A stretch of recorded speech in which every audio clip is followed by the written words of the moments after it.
It's 11:40 at night. You've had the kind of day that makes your shoulders rise up around your ears. You're not hungry. You don't need anything. But your thumb is already moving, scrolling, tapping, and adding one thing to the cart, then another. And for about 90 seconds, you feel better. Then the confirmation email lands, and the good feeling is already gone. If you've ever wondered why that happens, why the worse the day, the easier the money leaves, this is the video that explains it. Not with willpower tips, with what's actually going on in your brain. Because stress spending isn't a discipline problem. It's your nervous system doing exactly what it was built to do.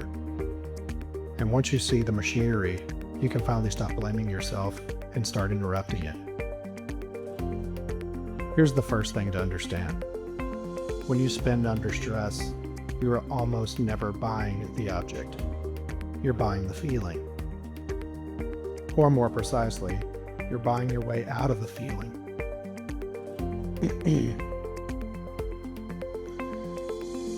Think about the last stress purchase you actually regretted. You probably can't remember the item that clearly, but you can remember the mood you were in. That's the tell. The thing was never the point. The relief was the point. Psychologists have a name for this. They call it emotion regulation. The set of things we do to move ourselves from a bad feeling to a tolerable one. Everybody does it. Some people run. Some people call a friend. Some people clean the kitchen at midnight. And a lot of people, without ever deciding to, learn that spending money is a fast, reliable way to change how they feel.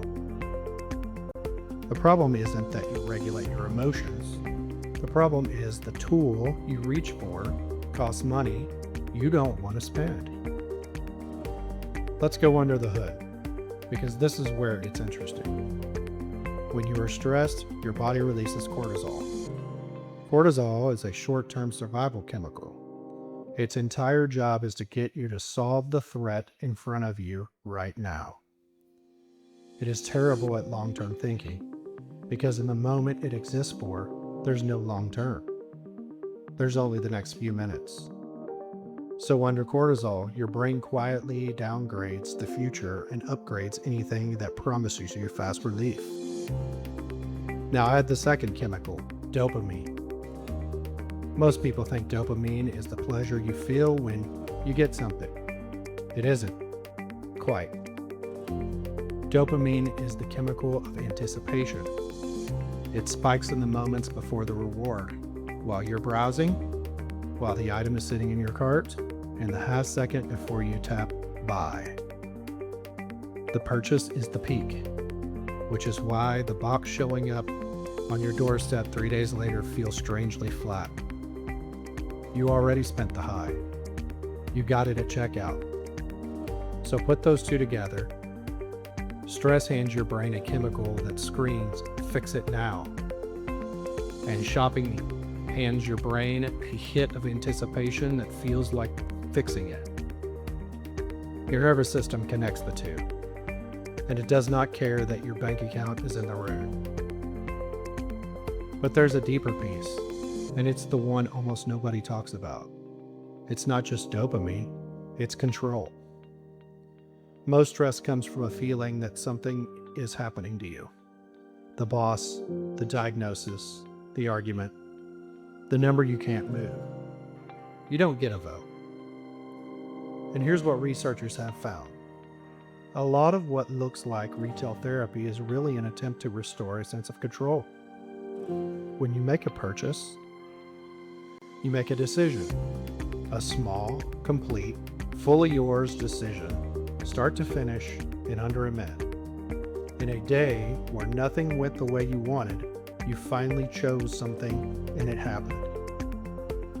That's the real hook. The item is disposable. The 2 seconds of I decided and it obeyed, that's the drug. Which is why stress spending hits hardest on exactly the days you feel the most powerless. Your brain isn't being stupid. It found the fastest available way to feel like a person with agency again. It just picked the most expensive one on the menu. Now watch how this becomes a loop, because the loop is the whole trap. It starts with a trigger: stress, sadness, loneliness. Any of them will do. The trigger creates discomfort. The discomfort sends you looking for relief. You spend, and you get the anticipation hit and the flash of control. For a moment, genuine relief. And then the second feeling arrives. The one that comes after: regret, guilt. The little math you do in your head about that just costs. And that guilt is itself a stressor, which produces more discomfort, which sends you looking for relief again. Do you see what just happened? The behavior that promised to fix the feeling is now generating the feeling. That's not a character flaw. That's a feedback loop. And a feedback loop doesn't care how smart or disciplined you are. They just run. This is exactly why just have more willpower never works. You can't out-discipline a loop that feeds on the stress that failing at discipline creates. And here's the part that stings a little. The more capable you are, the more exposed you can be to this. High-functioning people carry more stress, not less. You're the one holding it together, absorbing the pressure, making the calls. So you generate more of exactly the emotional weather that triggers the loop. And because you earn, you have the means to act on it instantly. A person with no money and a bad day feels the same urge. They just hit a wall at checkout. You done. Your competence removes the very friction that would have protected you. That's the quiet reason smart, hardworking people can spend for years and never understand where it went. It didn't go to stupidity. It went to stress. One reasonable feeling purchase at a time. So what actually changes it? Not shame, not stricter budget you'll abandon in a week. You change the loop by interrupting the mechanism, and the mechanism is emotional. First, name the feeling before you name the cart. There's solid research showing that a simple act of putting a feeling into words, "I'm not shopping, I'm anxious," measurably lowers the intensity of that feeling in the brain. It's sometimes called the name it to tame it. Before you check out, say the actual emotion out loud. You'll be surprised how often the urge deflates the second it's named, because the purchase was never really about the item. Second, put time between the trigger and the tab. Remember, you're buying anticipation, and anticipation fades. So use a rule: 24 hours on anything over a set amount. Leave it in the cart. Most of the time you come back the next day and feel nothing, because the chemical you were actually chasing is already gone. You weren't going to enjoy the thing. You were going to enjoy the buying. Take the buying out of the stressed moment and the spell breaks. Third, find the real need and meet it directly. If the hidden payoff is control, go get control somewhere free. Make a different small decision you can actually get to own. Reorganize one drawer. Cook one thing. Take one walk you choose.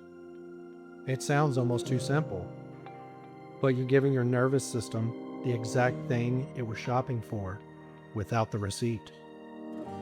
Fourth, change the environment, not just intention. Willpower loses to convenience every time, so stop relying on it. Delete the saved cards. Log out of the apps. Unsubscribe from the emails that land right when you're most raw. You're not weak for needing this. You're smart for removing the loaded weapon from the room before the bad night arrives. And fifth, build yourself a stress menu before you need it. On a calm day, write down 5 things that reliably settle you and cost nothing. When the hard night comes, you do not want to be negotiating with yourself. You want a list you already made back when you were thinking clearly. Here's what I want you to take from this.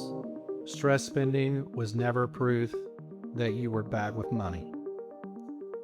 It was proof that you're human, running very old survival software in a world that made spending frictionless on purpose. The goal isn't to feel nothing and buy nothing. The goal is to stop letting your worst moments write checks your calm self has to cover. Spend because you decide to, not because you were hurting and it was the fastest exit and reach. Your money problems were never really about math. They're about the moments right before the math. Get in front of those moments, and the numbers start taking care of themselves. If this names something you've felt but never had words for it, subscribe. This whole channel is about spotting these glitches and rewiring them one at a time. And if you want to find your own spending triggers, there's a free money scripts audit link below. It takes a few minutes and it'll show you the patterns you can see from the inside. I'll see you in the next one.